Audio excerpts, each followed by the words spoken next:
All right, good morning, everyone. Welcome to our Lunch and Learn series #1. We've taken a little hiatus the last couple of years. Today's session is Win-Win, how to work with the media to get your message out. So we have a series of Lunch and Learns. Again, this is our first one. We have a few more coming up, but a quick commercial I will have at some point in time to tell you what's coming up next. But before we get started, a little bit of administrivia. We are recording this session, so all of your questions will be available on a broadcast later on, and your answers to said questions for on-demand viewing later on if people weren't able to make it today. Restrooms, if you've not been here before, down the hall to the wall, take a left. That'll take you to the restrooms. And on your chairs, you did see an evaluation. So if you could take the time to fill that out before you leave today, that'd be greatly appreciated.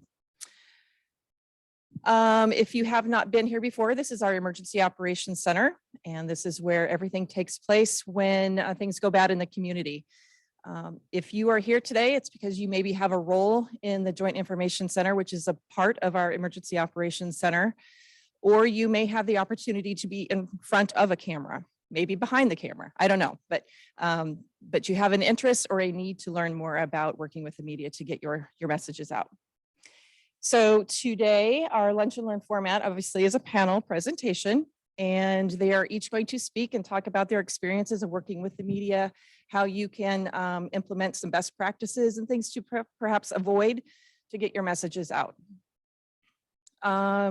So with that, after they're done presenting, then we'll have a Q&A open session. We will have to pass the microphones around just so you have the opportunity to be recorded. And we'll pass it back to the appropriate speaker, whoever wants to raise their hand and say, I'll take that. So any questions before we get started? Okay, quick introductions.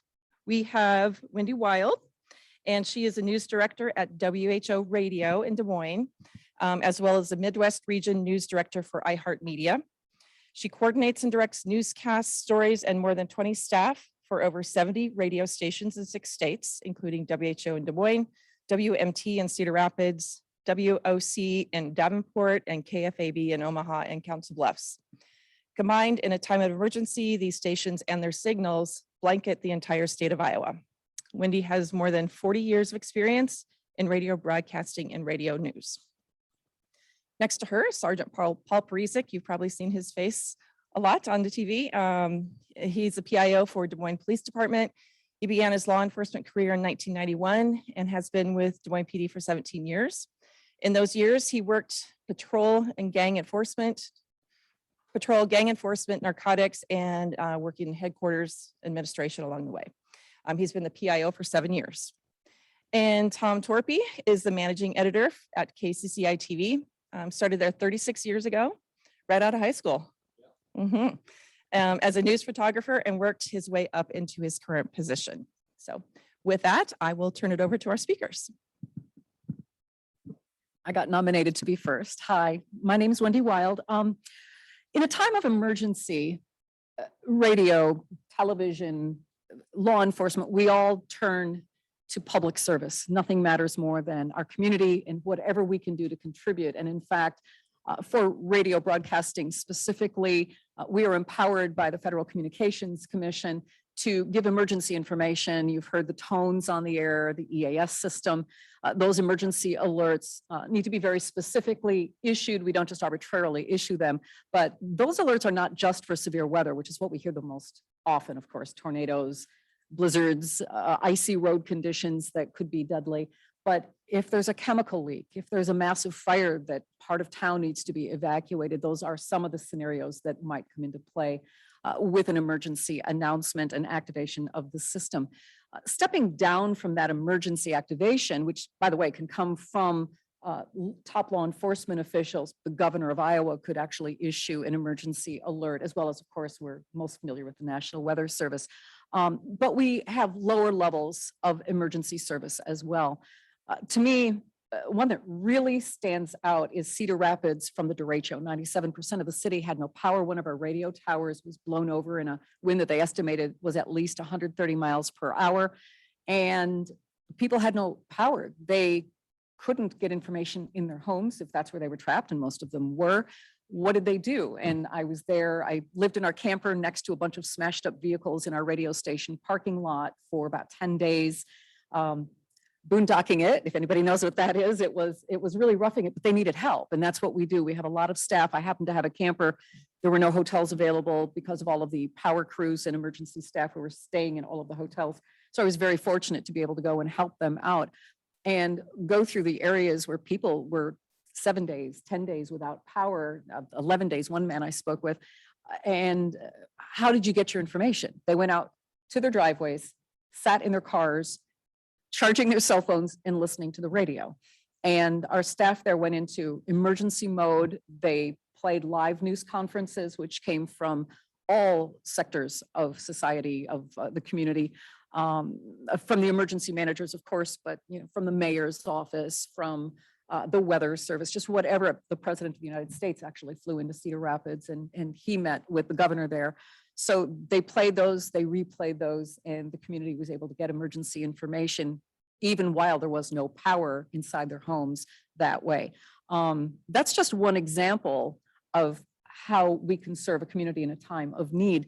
I recall another scenario when we had tornadoes actively on the ground, Pella and Marshalltown, and we just went to wall emergency mode. And we were able to have callers describing where they were seeing funnel clouds, where they saw them touching down, where they saw rescuers coming in to help.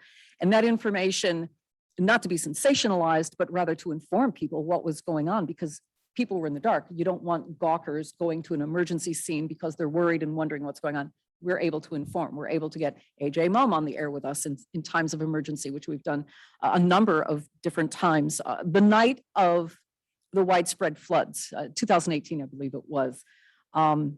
It was just before the 4th of July weekend. We were on a skeleton crew. Everybody was on a skeleton crew.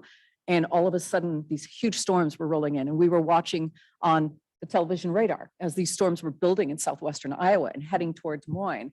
And we called in our staff because radio, you literally flip a switch and you're live on the air. You can cover anything. And we were on the air wall to wall for about 8 hours. Covering as those storms came through. I remember one caller, to me, it was really chilling because it may have been the man who died in the flooding. A caller said, I just saw a man get out of his car. It was swamped and he got washed away. It may have been somebody else who walked away. We don't really know who that was, but we were able to respond to that and immediately call the National Weather Service and put them on the air. What do you do if you're in a car, you didn't realize how bad it was and you're trapped in the water? Because I certainly didn't have that answer. And they gave advice. Here's what we think is your best option, which it wasn't a very good option, by the way, once you're being swept away in a car, but they did the best that they could. So that immediacy is something that I think is really unique to radio, and the ability to get that information out to the public to inform them in a life-threatening situation, whatever it might be. The Dayton, Ohio nightclub shooter. Our radio station there was no staff on duty. It was late in the night and the police formed a perimeter and we couldn't get emergency information live on that radio station. But we have iHeartMedia with nearly 1,000 radio stations across the nation. We have the ability to push information onto any of our radio stations at any time. I could, at Dayton, Ohio, and frankly, from my home studio, send an emergency announcement to any radio station that we own in the United States or multiple stations and get that on air. And that's exactly what we were able to do in that scenario. People wanted to know what was going on. Our staff couldn't get to the radio station, but we were able to, using our networked system, get that information on the air. If we had a Des Moines emergency that was widespread and life-threatening, we have 7 radio signals. So besides WHO, which is, I'll talk about that in just a moment, it's actually targeted as a key radio station for information. We have FM signals as well. We can just push a button and be live on all of those stations, reaching people wherever they might be.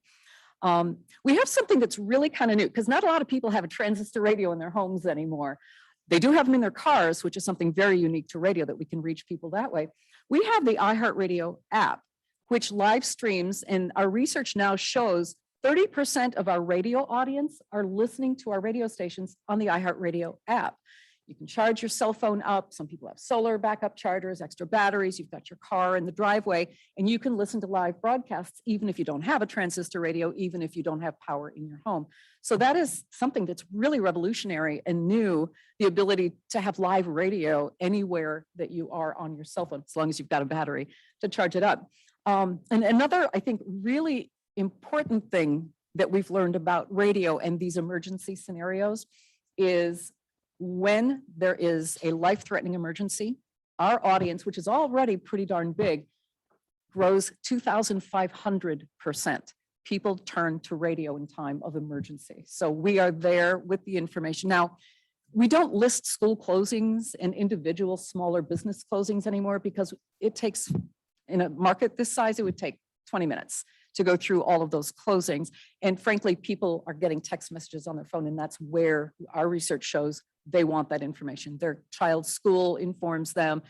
There are the red code alerts that can inform you what's going on in your community on top of those individual, like your business can shoot out a text message to employees to let them know what's going on. We do kind of the broader, more widespread impact coverage. So not just weather, emergency scenarios of any kind, we can be available. We have a total of 33 radio stations that blanket the state of Iowa. So if we actually did have some kind of a statewide emergency that was life-threatening and maybe the Russians were targeting Iowa and the governor wanted to get a message out, we can go simulcast on all of those radio stations and completely blanket Iowa with that emergency information. One other thing I wanted to mention is our radio stations have emergency backup generators. And WHO specifically is provided not only backup generators, but an emergency broadcast studio by FEMA. So it's kind of the flagship radio station for the entire state of Iowa. If we actually had some kind of a cataclysmic emergency, we will still be on the air. If there's any possible way that a radio station could be on the air, we will still be on the air for that. And that's actually kind of like a national emergency plan that they want to make sure if the president needs to get an announcement out to the people, that every state, every region has a radio station capable of getting that message out. And that's why we have all of these precautions and backups. So I think that's a real good overview of what we're able to provide. And I'll look forward to questions later if you have any. Thanks. I'm Paul Parizek, like you said, I'm the PIO for the Des Moines Police Department. And I think Wendy did a really good job of summarizing exactly why we need to have a relationship with the media if you're working in public safety. Every single one of those scenarios that she just described, we have a piece in. And then you break it down even further, you get into some of the activities and the events that we host and the efforts that we're making in our outreach programs into the community. They're a great way for us to share that information for people because they're tuning into the television and they're tuning into the radio. And our reach alone is strong. And I'll talk about the social media piece in a second, but we have to have that relationship. And one of the things that I learned very early on in my position as the PIO, one of the first interviews that I had with a print journalist, she started it off by telling me that we're supposed to be adversarial. Because I said, I didn't understand your questions. And it seems like, I don't know, are you mad at me? I don't understand. And she's like, no, the police and the media is supposed to be adversarial. This is how it works. And I didn't think that was right. And I thought, well, that doesn't seem like we're going to get much accomplished. So we were under new leadership at that time. Chief Wingert's here. I know what his expectations are. And I describe him often as a man like an old guy sitting on a porch. He'll talk to anybody about anything for as long as they want. So we kind of adopted that kind of philosophy. If you want to know something that's going on in our organization, ask. If we got something cool that's going on, we're going to tell you. If we got something that's not so cool going on, we're going to tell you. But as far as working with the media, the number one thing you've got to understand is you've got to be accessible. Wendy's talking about events that occur 24 hours around the clock. Fortunately, we are a 24/7 operation in the police department. So making sure that we're accessible and making sure that they know who to contact and when to contact them and what to expect in return is very, very important to having a good, sustainable relationship. I just had an opportunity to go to Oklahoma City and speak at a national cops convention about building those relationships. And the whole theme of it was about relationships that have to be built on integrity and accountability. That we have shared expectations that if there is a major incident, we're going to make ourselves available.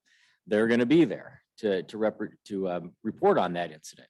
If we've got something that is important for the community, as it fits their programming, they're going to help us get it out there. And I can say with a wholly honest heart, I've worked with both of these individuals since the day I walked in the door, and they are some of the most accommodating and genuine people in the media here in this market. They give us that opportunity. Tom doesn't have a problem if it's a story that's not going to be so great for the police department, saying, hey, it's not going to be so great, but let's talk it out. And we talk it out, we work it out. Having those relationships is what is going to make you successful when you deal with the media. I tell folks, many of you might remember Sonia Heithusen. She was a reporter over at Channel 13 and got to have a really good relationship with her that started out super rocky at first. I mean, super rocky. But over time, we got to that point where for the cops in here, you've probably been told this, particularly if you've gone to some advanced training, don't go off the record. Don't ever go off the record. You're not going to get anything accomplished if you don't go off the record. You have to find somebody, and I use Sonia as an example when I was down there, and I shared an interview that she did, or a story that she did on Sergeant Tony Bominio being killed. And you have to find somebody in the media who values their professional integrity as much as you value yours. And that's your person. Go to them. That's the person you want to be able to go off the record with. Because if we can't provide context, then you might as well just spend your whole day on the internet, because everybody's got on the internet, everybody's got their opinions and they're throwing those out there. And if we can't provide context to the media so that they're sharing a story that's of value to the community, that's factual, and that's going to stimulate their thought or maybe provoke them to ask questions of us or our elected officials or whoever it may be, we're really doing them a disservice. Because it's easy to sit in your house. Any one of us can do it. I'm a Cubs fan. I read about the Cubs all day long. They're the greatest thing in the world. I'm not going to read about the Cardinals. Anybody else can do that, and they can sit in there and find their narrative that they want. And then that conversation's halfway over before we even start it. So using those resources and reaching out to these folks is tremendously helpful for us. One of the things that we did as we got to a better understanding of how the media works, and that Tom might be able to give us 90 seconds, or Wendy might be able to give us, a couple minutes here and there on a long show. We're blessed to be able to actually join an iHeart radio station once a week where it's live, candid conversation about the things that go on. I think that's a big contributing factor to that show being #1 in the city, is that where else can you call up and talk to a cop? I mean, you can say whatever you want, anything you want. But we also started telling some of our own stories. And I really encourage other organizations to do as much of that, because you've got really cool stories in your organization. We may not always look like you, but we are you. We've got families, we've got special interests, we've got, our ups, our downs. But in our organizations, there are a lot of cool things going on that people don't quite, they know exist, or they might have a misunderstanding about, but are an opportunity for you to introduce them to your employees, showcase your efforts that nobody else really has the time to do in that kind of a fashion. We just did a story about our CSI unit, and it got an amazing response, because they were our people breaking it down, so that you understand it. So the perception there was, this stuff happens in an hour. How come you don't know who this guy is, or how come you didn't solve this crime, or what took you so long to catch him? Well, this is why. A lot of it takes time. They've got evidence. They were very open about saying their job is to prove or disprove our theories, and sometimes they disprove our theory, and we got to start all over. It's good that our community understands that. We just made an arrest yesterday in a murder that's 2 years old. That was a big deal for our folks, and it got, again, an amazing response on the internet. But we're able to tell those stories because victims and helping them are a priority, and a lot of the criticism that's leveled at law enforcement right now leaves that part out, of the service that we're doing. And you can tell those stories without being antagonistic. It takes a moment, but when she was talking about the immediacy, they're a great conduit for us to get information out that we need. Some of it doesn't rise to the level that they really are going to take their time or their air time or their TV time. But we've adopted that. If it's something that we think needs to get out there immediately, we'll take to Twitter. Something as simple this morning as a water main break right in front of a school. No big deal unless you're that parent dropping off your kid, and now you can't get up to the school and there's ice everywhere. So we try to give them a heads up of that. So tapping into that social media resource was probably a huge game changer for us. I'm Tom Torpia, managing editor at KCCI TV. As Deanne mentioned, I've been there 36 years. This is my 36th year. Started as a news photographer, and the first catastrophe or disaster I covered was the Flight 232 up in Sioux City. And since then, you know, we've had the floods of '93. Seems like we could go the floods of '08, the floods of '18. But in those really big events, it was kind of coordinated chaos, which in Des Moines, if there's something going on, you call Paul and he'll say, meet me at East 6th and Court. That's where the media is going to stage. Things like that, that help get my guys, my men and women where they need to be to get the information. In the floods of '93, it was just critical that we got information out on how people, you know, unfortunately, here's how you flush your toilet with a bucket of water. Here's where you need to go to drink water. Never in this city has radio and television been so important to get the word out, because the internet was very small at the time. But the key was that, and it's something that is instilled in all of our employees, is that that's part of our job. The FCC gives us our broadcast license, and part of that license includes us to be good members of our communities, to help our communities, to share stories, good stories of communities, share stories where people can get information, maybe get services that they need. That's part of our charter. That's part of us being a broadcaster. And it's just how we operate. If there's an opportunity for us to, you know, find a way to share information, we will. There was a firefighter, I want to say a year or so ago, maybe Windsor Heights, had his house burned down.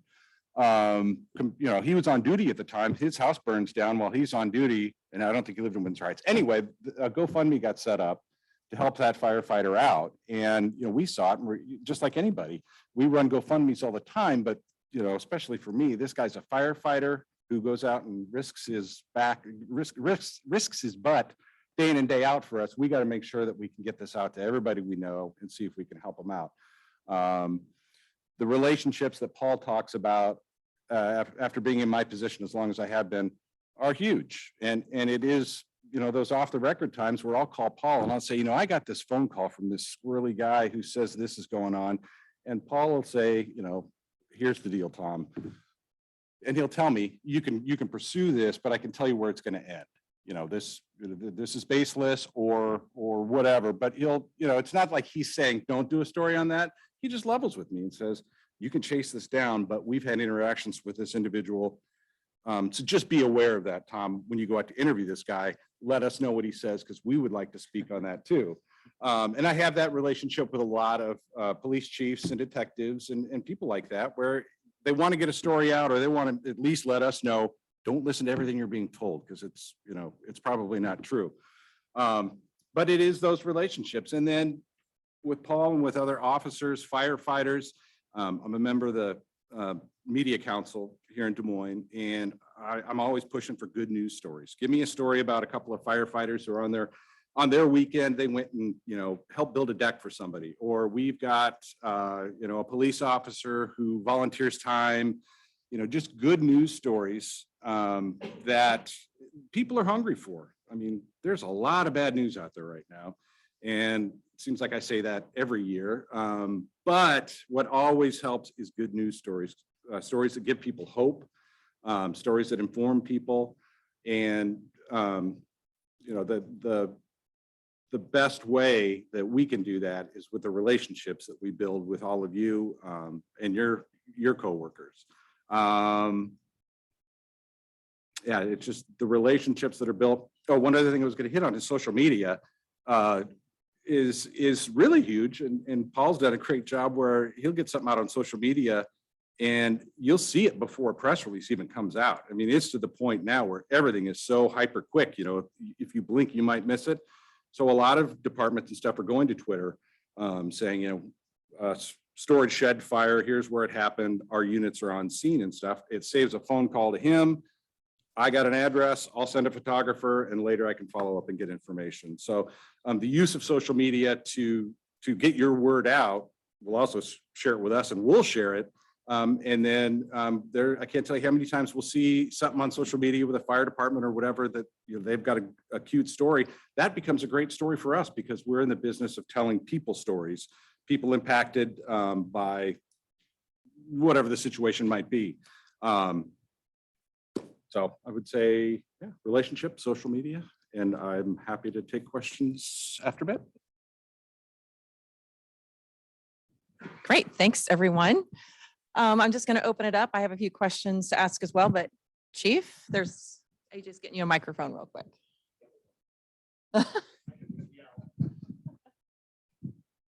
All right, thank you. I feel kind of like I hit the trifecta here because I'm a big WHO radio person every morning on my way to work.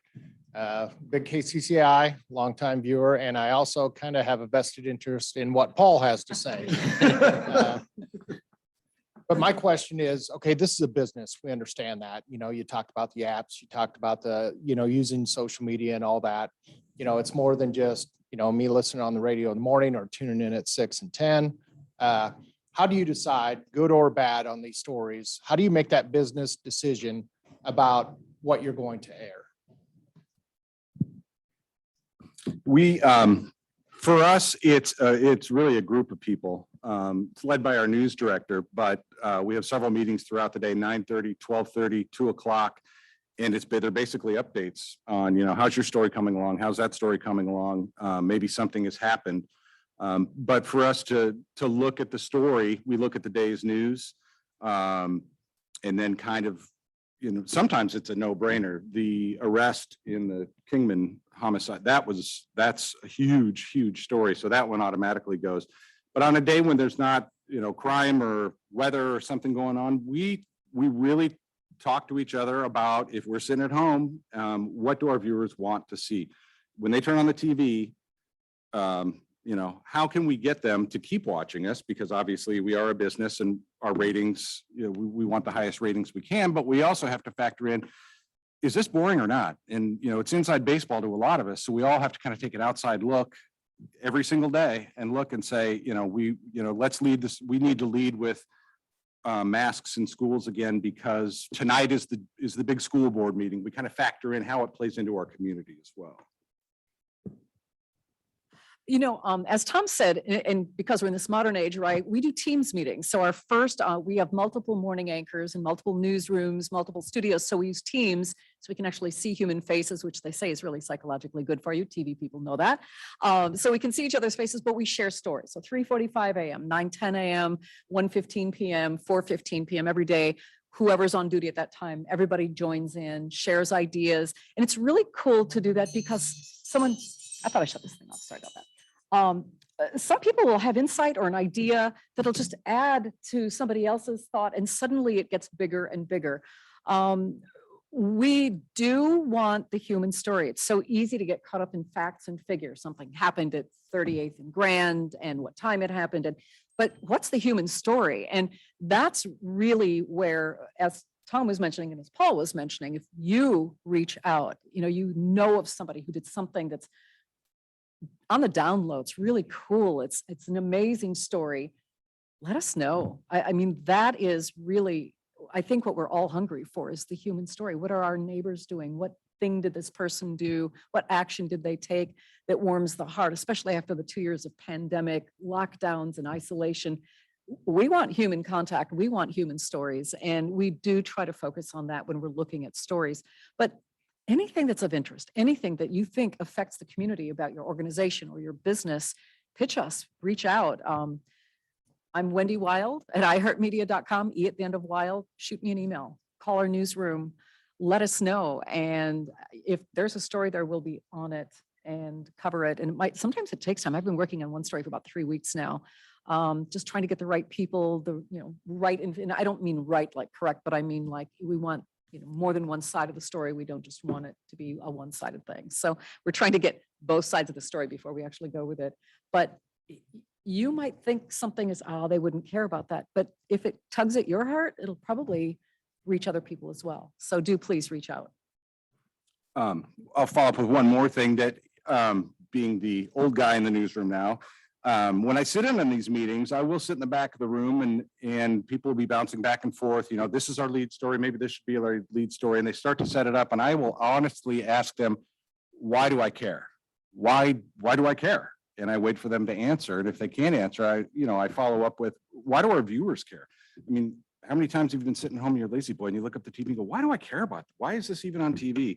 I constantly ask that, I'm the why do we care guy, and people are used to it. And I think they think that way now. Like, if I'm going to pitch this story, I'm going to tell Tom, this is why we should care about it. This is why it should be lead story. So we do ask ourselves a lot of questions like that because I think it's our job. It's my job to make sure we're not just all rubber stamping and putting news on. Somebody's got to stop and say, hey, hang on, wait, why do we care about this story? That's the question, Chief. Okay, I have a question to all of you. What can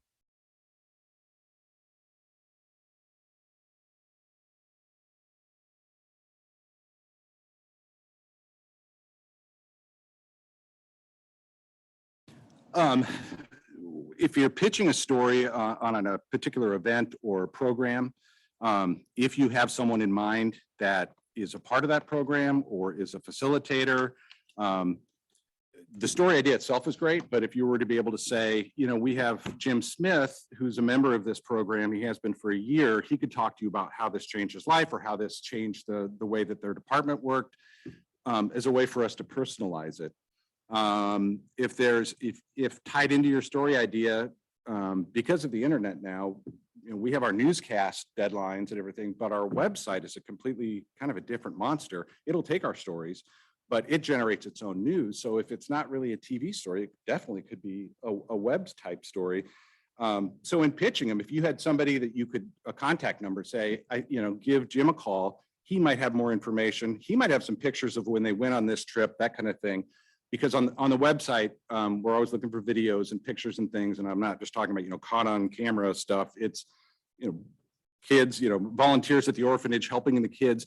If we can get still pictures or some video of that event that we can help illustrate, it's a good way to get it on TV and an even better way to get it on our website. You have a shot to get it at either place, but rather than just, here's our program, kind of, if you had an idea of, I want you to talk to this person and they can fill you in more. That removes one step from my reporter. They can call that person and we can start getting set up. How do you prepare, Paul?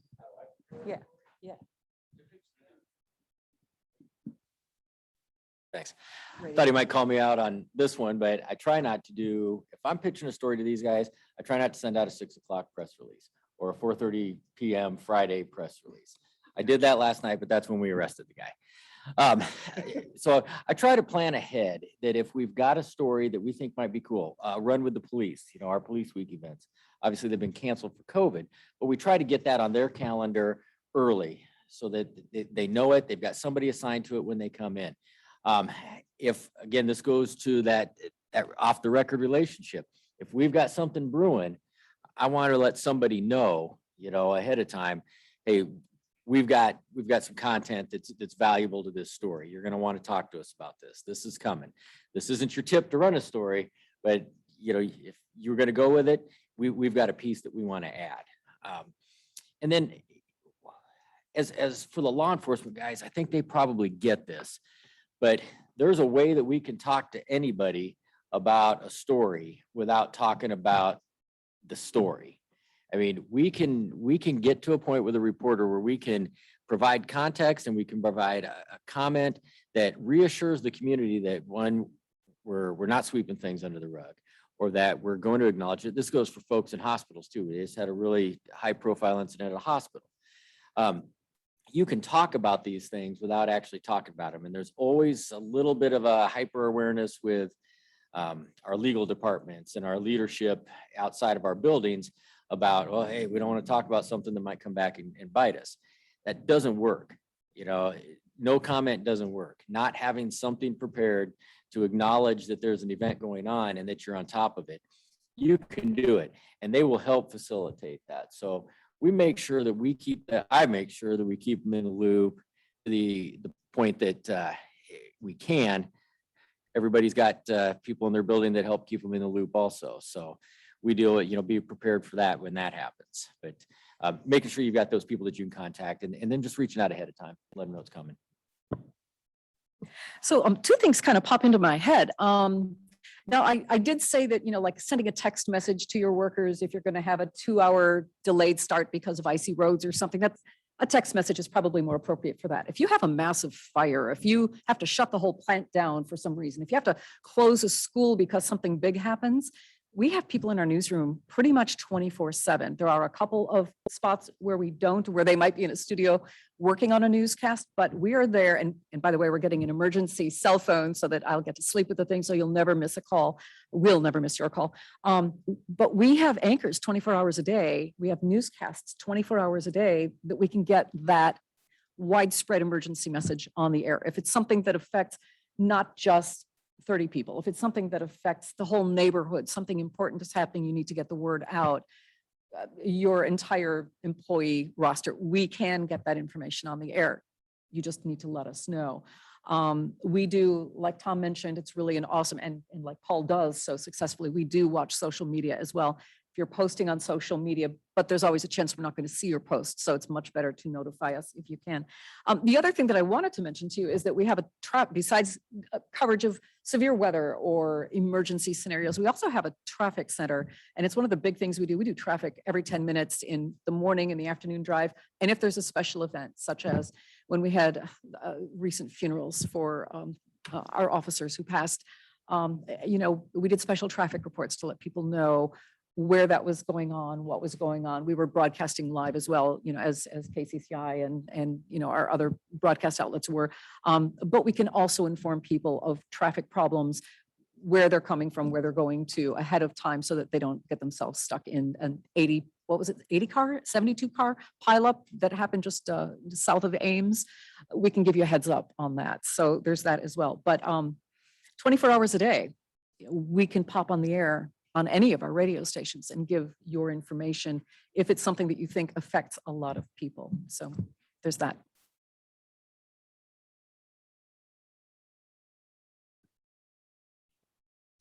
Wendy, I have a question. So you talk about iHeartRadio and how it covers a lot of geographical space. How does that app work? Can you pinpoint it to a specific location, like a city, a county, or? You ask. Okay. First of all, you have a location on your phone. So if your location services are on, it will kind of help direct you toward radio. This morning I was working with our KFAB in Omaha and Council Bluffs morning anchor. And so I dialed it up. So you would look for your local radio station. You could put in the name of the city and you just tell it to play. And if your volume is on, you'll simply hear the radio station once it Obviously, he streams. knows Putin well. He knows Z well. So that's a talk show, but I mean, you can catch any radio station in America and it will go by location wherever you happen to be. It'll connect you up with those stations, but you can also put in if you know what station you want to find or the city.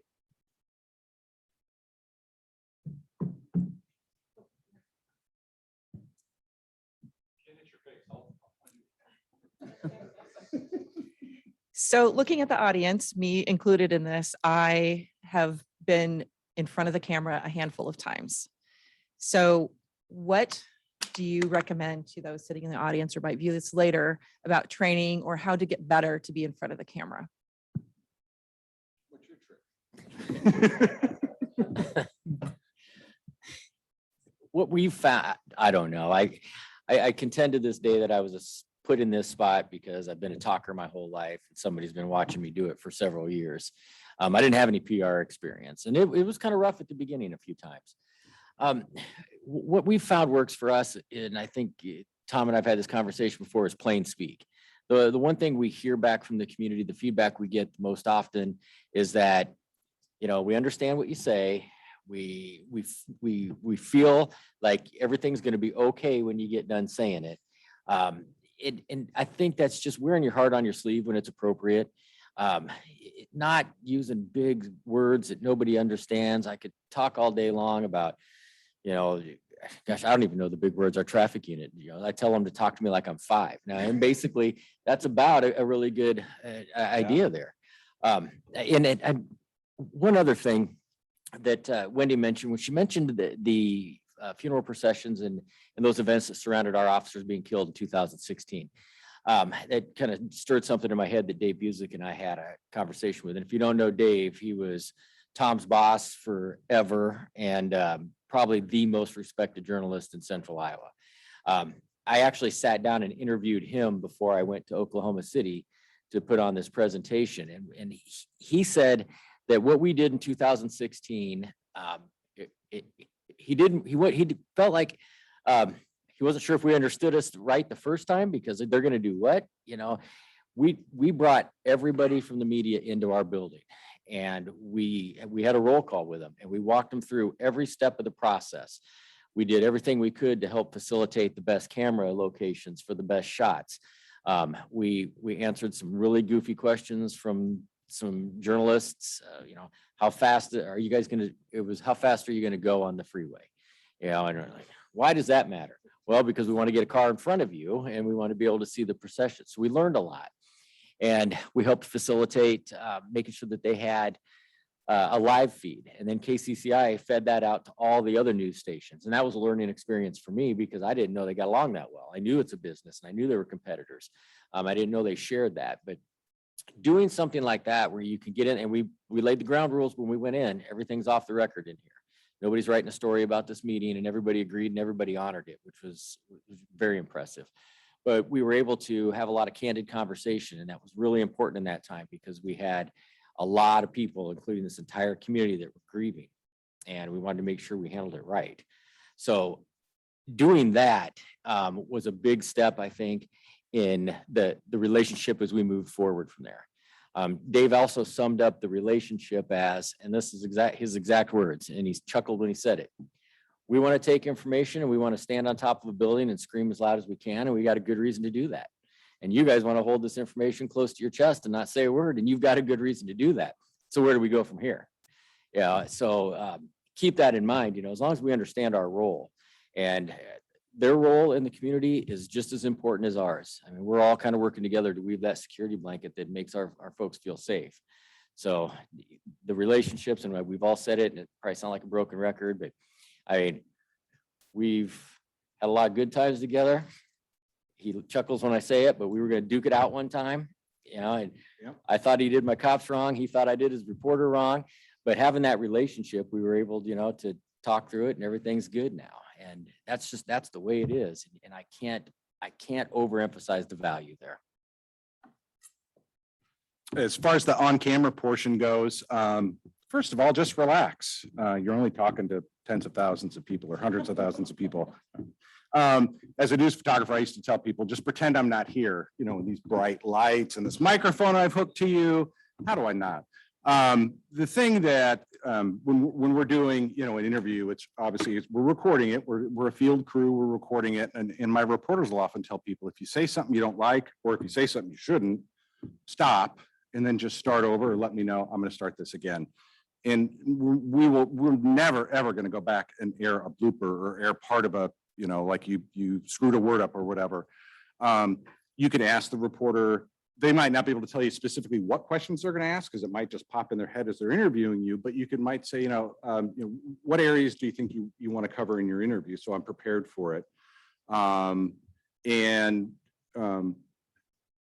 If you talk to the reporter, the relationship is established there and you do start to forget about the camera a little bit, but take the time so you feel calm.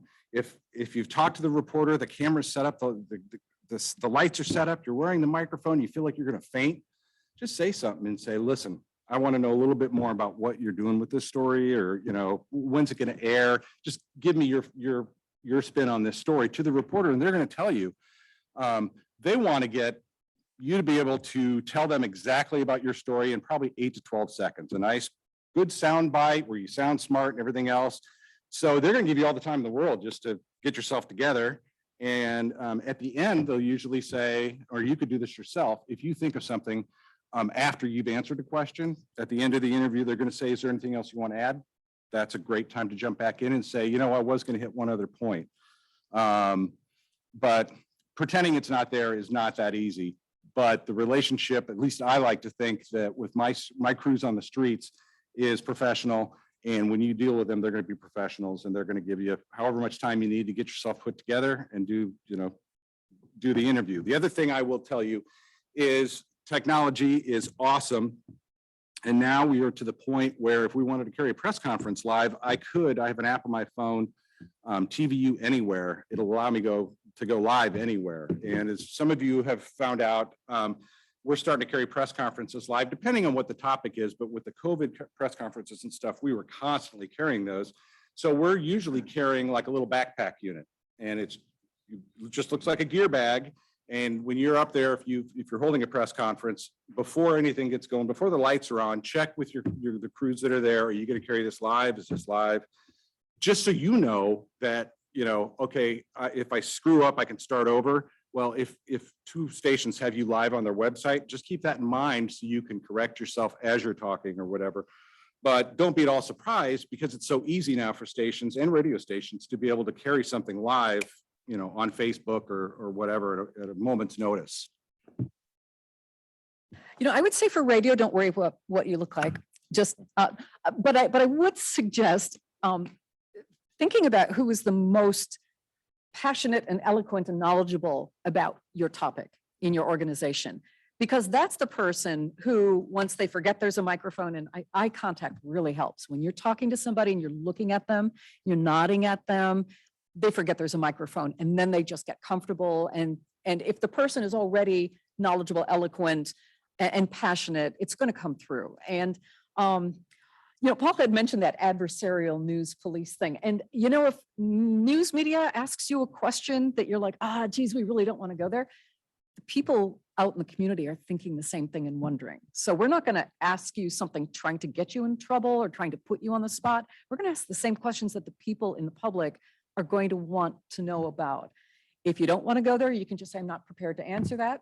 And that's what it is. And frankly, nobody in my news department, now talk show hosts, they're a whole different animal. I have nothing to do with talk show hosts, but our news, a little chuckle back there. Our news department is absolutely committed to getting information out. We're not looking for an adversarial relationship. We're not looking to catch somebody. We just want to inform our public. That's what we're there for. To me, one of the most poignant opportunities that we had to talk with Sergeant Prezik, he had 5-0, been on the radio down the hall. And there had been, if you remember, a fight downtown, 150 kids duking it out, officers. I think an officer got hurt in the middle of it. And then they got on a city bus and went to the McDonald's off University over by Mercy, beat a guy senseless, fractured his skull, I believe. It was horrible. And Paul was in the building and I said, can I interview you? And he said, when? And I said, right now, we're live. Sure. He sat down. We did like 2.5 minutes live, top of the news. And it was just, I mean, even now I almost get tears in my eyes. It was very passionate, very eloquent. And when you put the person in front. 2 minutes and 30 seconds, counting down. She wants me to stop talking. My daughter gave me this thing and I don't really know what to do with it, but every once in a while it helps me out. It's telling me to shut up, I think. But thank you, whoever you are, Siri, I guess it is. It like vibrates sometimes and it flashes sometimes and it makes tinging noises and I have no idea what it's telling me, but that's the first time it's talked to me. But when you put the person who's got the passion and the knowledge forward, and in radio, it doesn't matter what you look like, don't be worried about it. You're going to get your information across. So thank you.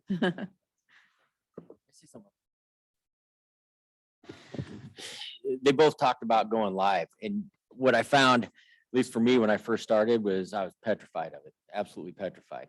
Now it's my favorite thing ever, because there's not going to be an edit. I know it's on me to get that information out. It's on me to make sure that our message gets out there.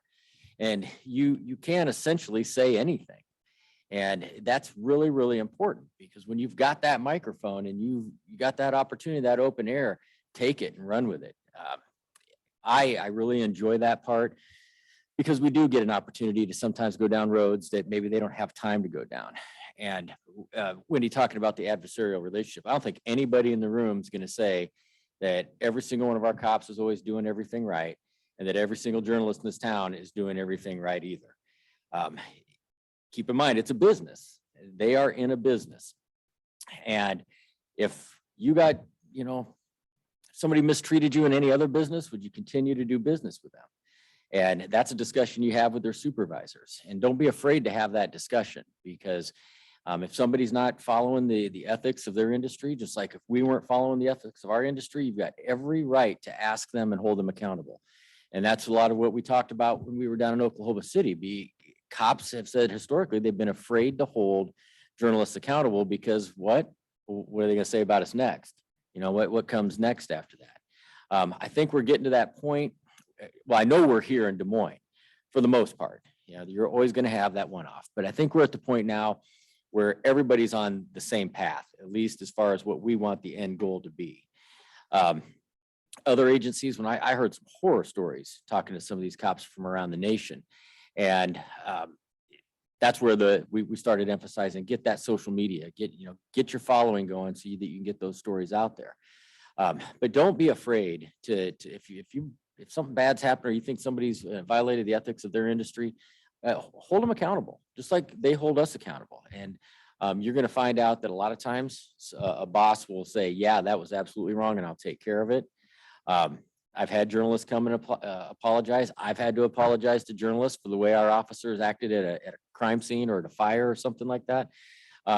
That continues to build that trust. That helps build those relationships. If we're gonna, hey, yeah, we're sorry. What can we do to make it right? And let's do better next time. You'll learn a lot about who you can work with and who you can trust on down the road. So it's important, I think. Don't you think that crisis communications management is a really important thing? If you are dealing with some kind of a crisis, especially if it's going to feel adversarial when people are asking questions, be prepared, make sure that this is something you've discussed before you step out the door to meet with the media or the public. You got to deal with it. Covering things up usually doesn't work very well, and then people sniff a cover up. And so deal with things head on. I mean, if somebody's done something wrong, if there's a problem, have a message, be prepared to deal with that message. And like Paul said, I mean, it happens in our own camp as well. Somebody gets really excited about a story and they go over the line. Somebody's shot and there's their body and somebody is talking about it and taking a picture of it. That's really indelicate. There are ethics, there are lines that you don't want to cross. You have to deal with it and apologize if it's a problem, but have that crisis message ready with whoever your spokesperson is going to be before they step out the door in front of anybody or the public. And your spokesperson, yeah, make sure they're in the loop for sure. But your spokesperson, if you are that person, also has to be in the loop with your boss and be in the loop with the people who are in charge of. I spend a lot of time, my office is right across the hall from our homicide investigators, and I'm usually camped over there most of the day or camped down in the chief's office because I want to know what's going on. I don't need to know all the details, but I might get thrown a curveball. I need to have a general awareness of what's going to happen. And when we talk about, again, the relationships, being able to explain to Tom that, hey, there's places in this we can't go. And this has been an issue with a lot of law enforcement discipline since, the spotlight's been shown on it since 2020. And, our employees get due process, just like a criminal defendant would get due process. And there are places that our legal departments will tell us because of employment law, don't go down that road. Don't discuss that. If you've got a business, I'm sure you understand that. Make sure you have those conversations up front with the reporter that you're working with or with their assignment editor, because they may not know that there's things that you can't. I mean, a lot of those folks don't work in a union environment. We've got to take that into consideration also. So there are a lot of pieces that you need to have a working knowledge of to be able to formulate a response that's not going to sound like no comment and a whole bunch of other words. You need to be able to, and again, you can talk about things without talking about them. You can keep people informed and you can stay inside those parameters. And that's really important that you don't dodge that you make sure you get that information out there. I would just say the exact same thing.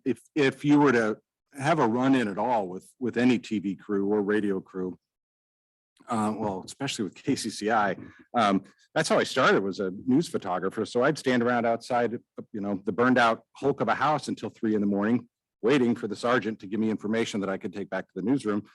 So I learned to respect them and, they knew I was freezing. They were freezing. I was freezing. Let's just get this done. We can go home. But if anybody ever, runs afoul or does anything, reporter, photographer, you tell them to stand here and they decide to wander beyond a police line or something like that, their supervisor is definitely the one to be let know, because I like to think our relationships are really strong. And as we get newer and newer reporters in and photographers, now I'm looking at reporters that are like younger than my oldest kids, but they come in with one thing in their mind, fresh out of college, and I'm going to be on TV, and here's how it's going to happen. And I do work extra hard with them to say, okay, look, you need to downshift a little bit, and I want you to go meet Paul Parizek. You're going to spend an hour. You're going to buy him a cup of coffee. You're going to BS with him. Then you're going to go to Urbandale. Then you're going to, because I want them all to go through, meet the PIOs, understand how we operate, and the relationships that I've built. So when one of these reporters, and this has happened just a couple of years ago, I had a reporter who burned several bridges. And I'm the one who's going to try to rebuild the bridge because I've known that PIO for 27 years. What are you doing? So they're killing me too. So I'm always, if you ever have an issue, you let their supervisor know. And if their supervisor doesn't react, go to the general manager of the station and get some reaction.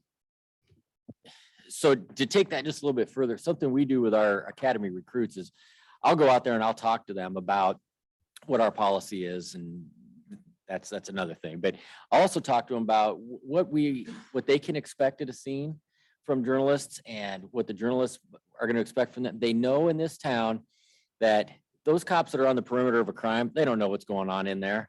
It's a waste of time. We tell our cops, don't hide in your car, don't sit there on your phone. Don't be typing away on your computer. Don't hide your head, look professional, answer their questions, call me if you need to. But one of the things that I'm really proud of that we've done in the past 2 years is we I guess rewrote's the best word, our entire media relations policy, because we had a better understanding of what's important to them as far as news that they need in the moment. The thing that stands out to me is that we wrote in there that you're going to contact the PIO if there's any kind of a crash involving a school bus. That's just something we learned over time, that if there's a crash involving a school bus, I'm going to get a call. So I probably need to know, because that's just something that they're going to report about. We try to keep those lines of communication open also with the folks that were maybe temporarily in the moment representing. I try to make sure that the school district's communication staff knows, hey, we've got a bus crash that we're getting we're getting some questions about. Be ready, because you're probably going to be next. If we had an incident, just recently, we had a 10-day period where we had 3 Des Moines Public School students commit suicide in that period, and they were young. We tried to keep them up on those cases to the point that we could share information so that they were aware that it was going to probably get some attention. Media doesn't typically report on suicides, but you got 3 in a row. I was starting to get some questions. Don't forget about those folks, your fire department. Don't forget about, your school district, or sometimes it's a private business that we work with, the hospitals we work with a lot. But we redid that policy so that our officers know, and that the journalists in town know exactly what the expectations are. That was a big piece of what we talked about in Oklahoma City, is understanding, having those shared expectations. We're going to be there, you're going to be there. This is what we can talk about, this is what we can't talk about. And then, lifting each other up and kind of boosting each other along when I've got a cool story that they might be interested in, and, getting them to the police station, being as accommodating as we can, setting them up, getting them some FaceTime with the chief. All those things, they're really, really important to making sure that we stay connected out there.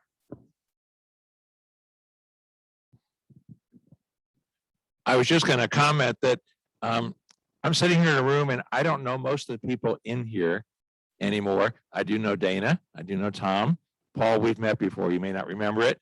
But one of the things that I learned in my career, both in emergency medical services and then in emergency management, is while it's good to talk about all this stuff, the best way to prepare yourself to actually have to do it correctly is to practice it ahead of time.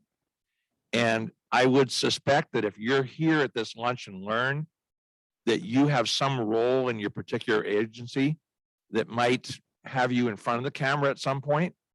So take advantage of training classes to get the experience in doing it before you have to do it live. And I know that the emergency management agencies through FEMA has the basic public information officer course and an advanced information officer course. They'll actually put you through a process, doing interviews, learning about each other, what we need to do to help each other. Because Paul, and this really goes to what you're saying, and Wendy, you mentioned a little bit too, the word adversarial, thank goodness over the last 35 years, we have changed that. Because what used to happen was we all heard the horror stories and we thought that was the reality, when really that was the exception. And until people could start getting open about what needed to be done and working better with each other, we weren't ever going to get past that. So 35 years, I've seen a lot of progress. I applaud everybody up there for what you guys are doing. Just glad to have been part of the process many, many years ago. And just wanted to bring up the training classes. If anybody has an interest, I'm sure they can get more information from AJ.